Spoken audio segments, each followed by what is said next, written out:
Greetings, students, and welcome to 575. This course should be taken toward the end of your program and also taken with the Field Experience course 592. They complement each other. They are co-requisites. So as they say, if you're on the wrong train or plane, let's make sure you're in the right class and that you're taking 575 with 592 as co-requisites. So I am very excited about learning with you this semester and teaching this course. It pulls together a lot of what you've learned in your prior experience here at Rutgers, and it introduces you to some of the very specific kinds of knowledge that you'll apply when you're in practice. In fact, a large part of this class should be about authentic learning experiences, and I'm hoping that the products you create for this course you will absolutely be able to use in your practice. I want you to understand early on that it's important for me as your leader in this learning to form a community and build relationships. And sometimes it's hard with an online class, but we're going to be looking for opportunities to connect with each other and with the larger library world throughout the semester. In this course, you're going to look at leadership, management, and evaluation of school library programs. We'll be meeting largely in Canvas and also on some other platforms, and I'll share links to tutorials that will help you get started should you need them. In terms of the structure of the course, it's divided into three major parts. The first section sets the scene for managing a school library program by exploring leadership, innovation, and change. It will, I hope, introduce you along the way to how schools are led and managed, as well as the way school libraries are currently led. It will include an introduction to some of the most inspiring educators and leaders out there, as well as introduce you to patterns that you might recognize in large organizations and bureaucracies that we want to examine critically. The second section of the course involves studying the basic elements of a school library program. We're going to be exploring the standards and guidelines documents. We'll be looking at things like collection development, staffing, schedule, facilities, and instruction, all the pieces that pulled together make a strong library program, all the elements that you've had in depth throughout our program we'll be pulling together and making sense of as a whole. And I'm hoping that during the second part of the course, you'll be productively building assignments 1 and 2. We'll be having discussions in our learning management system, Canvas, which will help you prepare your projects in a more thoughtful way. The third section of our course looks at the critical and ethical issues that surround school librarianship and opportunities for future-ready and innovative practice. Whenever possible, we're going to integrate relevant technologies for discovering content, for curating materials, and for discussions and for reflection. We'll be telling our stories and publishing them digitally. And the reason for all this is that I believe school librarians are leaders in school technology, and we play an important role in integrating technology, especially information and communication technologies. It's my goal to ensure that you hit the ground ready to go. So let me tell you a little bit about the assignments. In the first assessment, we'll be creating an environmental scan for your community and your school. What are the influences on the community? Who's in that community? Who are the stakeholders? What are you observing and doing a little digging into when you do some research? What do you know about the community and what do other people say about the community? So assignment 1 is 20% of your grade, or 20 points, and it is an environmental scan. Assignment 2 will be the second part of a strategic plan, which is the needs assessment. It's an action plan, and you will communicate that plan in the form of a board presentation, which is going to be based on the first 2 elements, and that's going to be 35% of your grade. We'll be checking in on this regularly, giving each other peer review on a regular basis. So the first part of that is a needs assessment based on looking at your library in the context of a larger community. what is, what's fine, what's perfect, and what needs improvement. And we'll look at some of the categories that we'll explore during the class. We'll think about it in terms of staffing, collection, technology, and leadership. You'll actually create that 3-year plan and you'll make sure that you have it fully budgeted. And I'm hoping that this will be the basis of a type of plan that you can use in practice that will help the library in which you're currently living in your field experience, or will become a roadmap for the 3 first years in your new practice. If you're already in practice, this planning experience, I hope, will seriously improve your program and present you as a thoughtful and reflective professional. You see, if you don't engage in planning, your program doesn't grow. And so you may not engage in formal strategic planning all the time, but you should engage in thinking about formal goals and objectives and trying to move your program forward. You do not want to fall into a rut as a school librarian. You are responsible for leading from the center. Part 3 of assignment 2 is that board presentation. So we have the environmental scan, we have a needs assessment. If you put all these pieces together, we have the strategic plan, and then we have how are you going to present that to your community. And we're going to do that in the form of a board presentation. So you'll pick 3 of the most important elements of that plan and tell the school board what it is, how you're going to change the library, how you're going to improve learning in the school. You'll grab their attention, you'll have them participate, and you'll make them advocates in your goal setting and get them behind you and your plan for positive change in the library, in the school. Along the way, you'll show them who you are and what you stand for as a professional. So part 1 is the needs assessment, part 2 is your action or strategic plan, and part 3 is the board presentation. And before all that, we did a community scan. Assignment 2 is worth 35 points, or 35% of your grade. Assignment 3 is a workshop. I guess it's a kind of presentation, but it's a little different from the formal board presentation. In your workshop, you'll engage a chosen adult audience in learning actively about something that is important and near and dear to your heart. And you'll have an opportunity to pick your own topic or pitch one to me. You'll plan learning activities as well as an introduction that is a bit of a hook, and you'll plan a clincher so your audience will walk away with whatever your important message is. And you'll evaluate the success of your workshop by getting audience or participant feedback. Again, this should be useful to you in practice. You'll be involved in adult learning as a school librarian. So make sure you select wisely and choose something that perhaps you'll be able to use in practice, or perhaps share it as part of your job interview in your portfolio.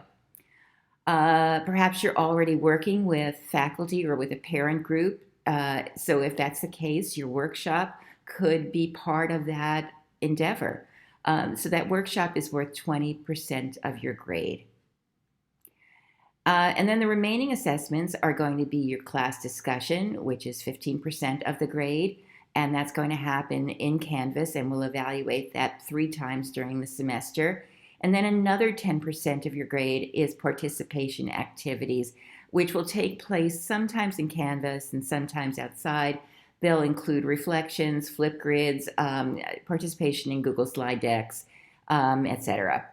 And we'll have some of our discussions in some different technologies I mentioned. Flip, which was formerly Flipgrid, is a video platform, and I'm going to send you out on some Wakelet safaris. Wakelet's a curation tool in which we can share the best ofs in terms of annual reports, great design ideas, anchor charts, presentations, and we'll use Padlet for reflection and Google Slides for collaborations. In any case, the participation, your reflection, your participation on those other platforms, they'll be 10% of your grade. And I really hope that you find these platforms useful.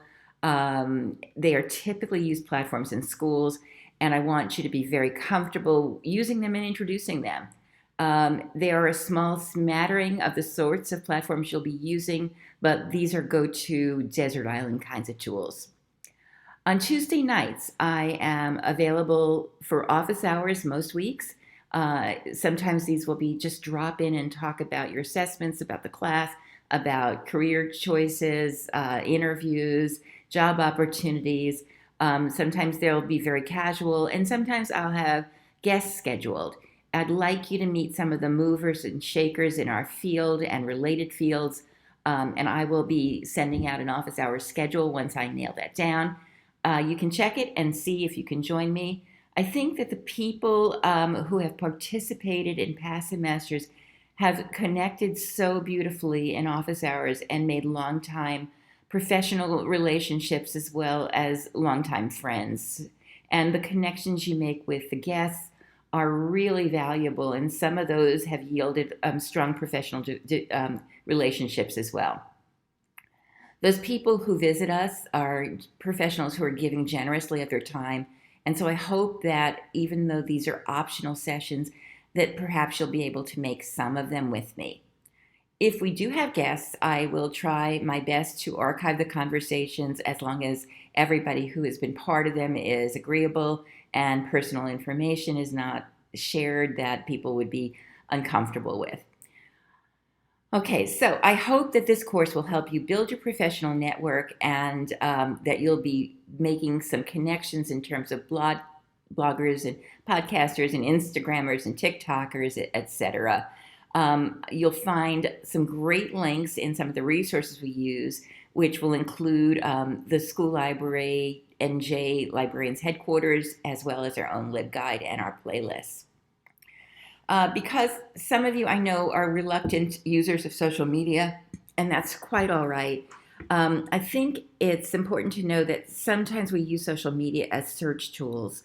For instance, I use Twitter to search hashtags all the time. I think scanning a network is valuable, and some of you will be hooked on it in terms of being active and doing professional sharing. And that type of approach will help you build social capital. And I think that you might enjoy that. But certainly all of this is voluntary. And just using the social media tools we're going to be introducing passively is fine. In addition, you are going to find a checklist of our assignments and deadlines that I think will organize things for you and make them handy. Everything is hyperlinked. You'll also see examples of previous students' work. I don't want you to use them as prescribed recipes for how to do a particular project. I'd love to see innovation in your work. I am just including these to make you feel more comfortable and also to give you some inspiration. So I hope by the time we finish this course, you'll have a professional learning network. You'll see what innovation looks like. You'll see what's possible. I will be sharing lots of updated articles and playlists that will update the more formal readings in our class. And you'll have choices in your reading in addition to the text that I've selected. You'll find details about our readings, the traditional ones in our syllabus and in Canvas in my welcome letter. But Canvas, you should know, is where things are the most updated. So I may make discoveries long after I've sent the syllabus to you, and you'll find out more about those in Canvas and in my emails to you and in my weekly updates and messages to you. I believe that you will get out of this class what you put in. If you just read the basics, if you don't get involved, you'll come out with the basics. If you stretch a little and show enthusiasm about our readings and read a little bit more or view a little bit more, I think you'll be better prepared as a librarian. I will prompt you to make decisions. You will not have to read entire playlists. I get carried away, and I completely admit that. You'll pick items based on your interests. If you're an elementary type, middle school type, high school type, and you're sure of that, you may want to target your readings. But if you're not sure, do a little exploring. I want these choices to be meaningful to you, but I don't want you to be pigeonholed. And sometimes when we're just beginning to make decisions, we're really not sure what exact direction we're going. And sometimes fortune takes us in one way or another that we didn't even expect. And I kind of want you to feel prepared. I hope that you'll continue to use the resources that I'm providing in School Library NJ LibGuide and our playlists. After you finish our course, there'll be PD material, journals, magazines, and all sorts of network goodies, how to find copyright-friendly materials. I'm hoping that these things will be useful long after our formal relationship as professor and student is over, because I do build relationships with my students that last long into their professional practice.